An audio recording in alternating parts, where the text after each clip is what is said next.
Hi everyone! Magandang araw mga idol! Samahan nyo na naman ako today na magluto ng isang napakasimple at napakasarap na ulam. Pero bago tayo mag-umpisa, huwag sanang kalimutan i-like at i-share ang videos ko at i-subscribe ang YouTube channel ko para lagi kayong updated sa mga videos na ina-upload ko. Ako nga palang madiskarte niyong kapatid sa kitchen, July Mariano. And welcome again sa aking YouTube channel, OFW Diskarte Cooking Ideas.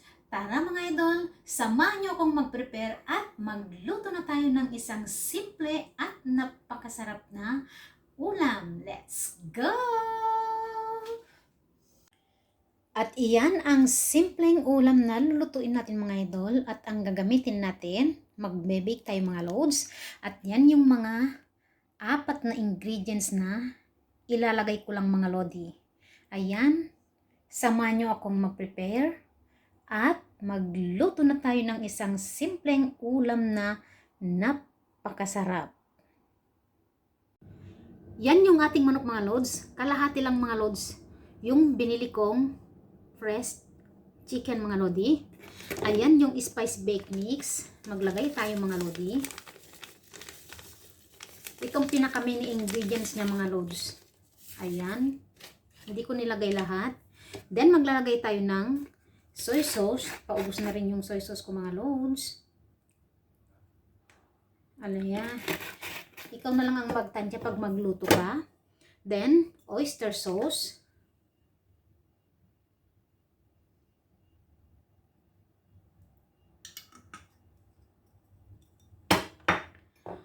At, pampalapot mga lodi, flour.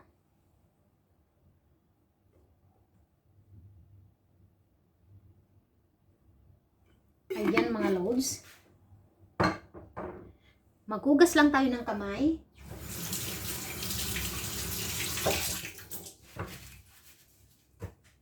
Ayan mga lodi, then i-mix natin mabuti yung manok mga loads.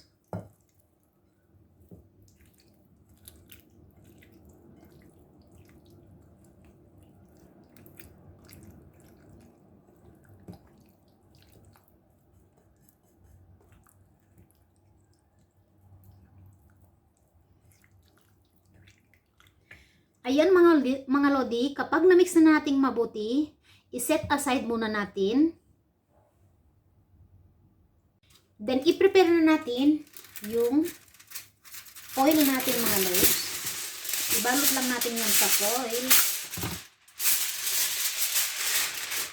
Ayan mga lodi. 2 patong ang ilalagay ko mga lods para hindi siya mabutas. Ayan. Then, ilagay natin yung clams sa baba mga lodi. 1 kilo tong binili ko mga lods.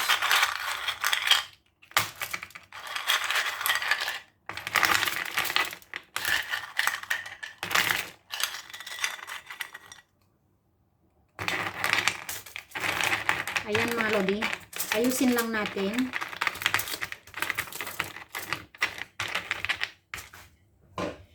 Then, ilagay natin sa ibabaw yung binake nating,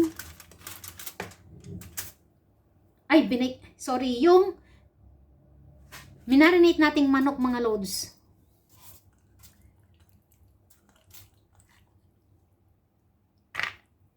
Ilagay lang natin siya sa ibabaw.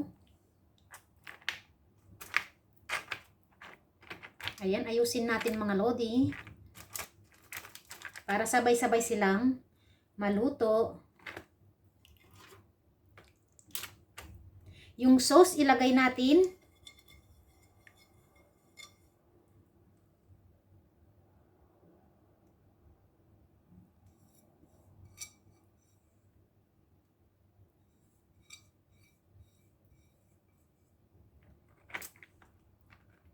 Ayan mga loads. Hugas lang ulit ako ng kamay.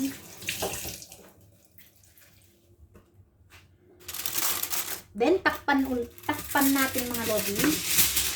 Maglagay ulit ako ng foil. Ayan. Dalawa para hindi siya mapwersang maluto mga lods.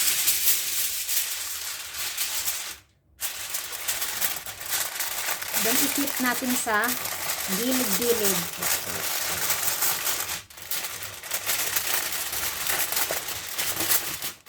Para hindi siya mag-break mga lodi.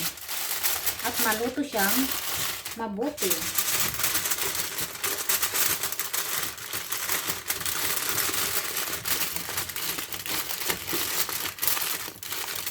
I-flip natin siyang mabuti mga lods.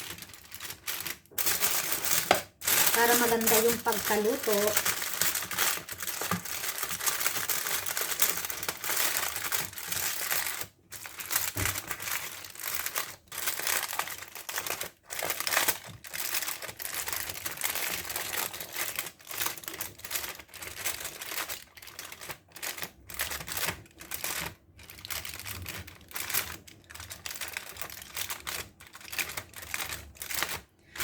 Ayan mga loads, ready na yung ating ibe-bake na clams and chicken. I-set natin yung ating oven mga loads.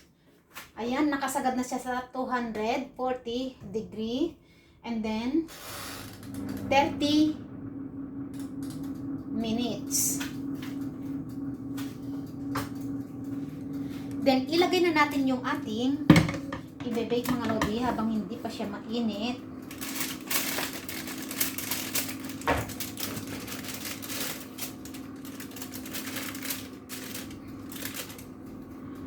Ayan mga idol, i-bake natin siya ng 30 minutes. Ito ang pinaka main ingredients kapag nag-bake kayo ng manok mga lodi with clams. Ayan, may herbs siya mga lods, ang bango. Pang Chinese recipe ito mga lodi. I-try nyo sa mga boss nyo. Ayan, ang sarap. 10 minutes left mga idol. Ayan, malapit nang maluto yung ating ulam. Saglit na lang mga lods. Malapit na yung niluluto natin mga loads. Hintayin nating mag-click na yan mga lodi. Malapit na. At hamuin na natin. Ayan yung lunch ko mga loads. At almost 1 PM na dito sa Hong Kong mga lodi. Diyan sa inyo anong oras na. Baka breakfast nyo pa lang o dinner nyo na mga loads. Ayan yung pagkain na niluto ko mga lodi. Nagbe-bake tayo ng ulam natin.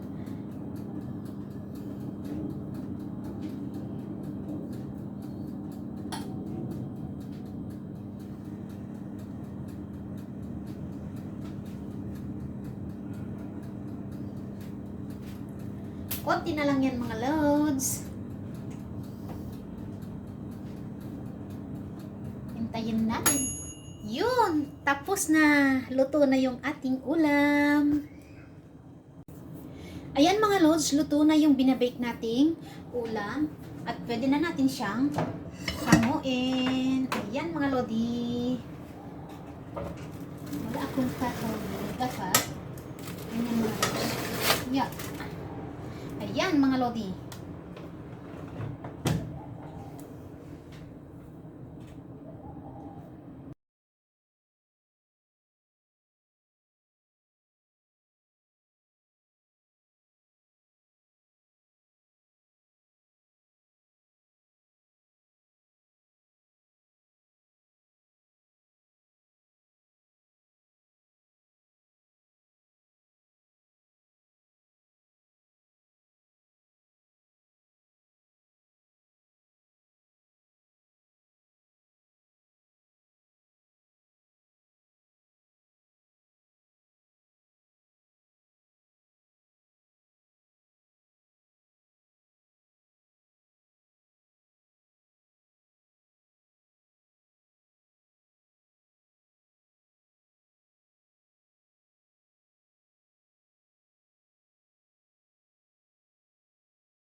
Ayan na mga lodi,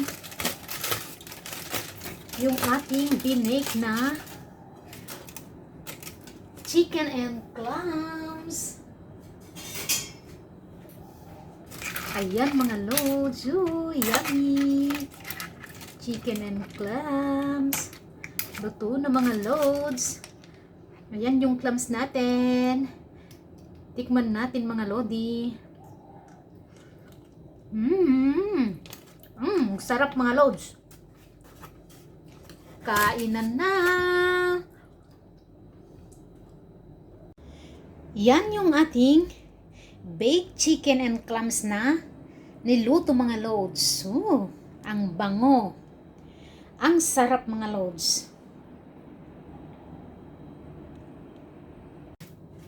Ayan, maraming salamat sa lahat ng nanood ng videos ko at sa mga manonood pa. Ayan na yung niluto kong simpleng ulam mga lodi. Pwede nyo lutuin sa mga boss nyo. Napakasimple, napakasarap. Ayan, don't forget to like and share my videos and subscribe to my YouTube channel para lagi kang updated sa mga ina-upload ko at sa mga ulam na niluluto ko. Ayan mga lodi, maraming salamat sa lahat ng suporta nyo sa akin. Bye! Salamat!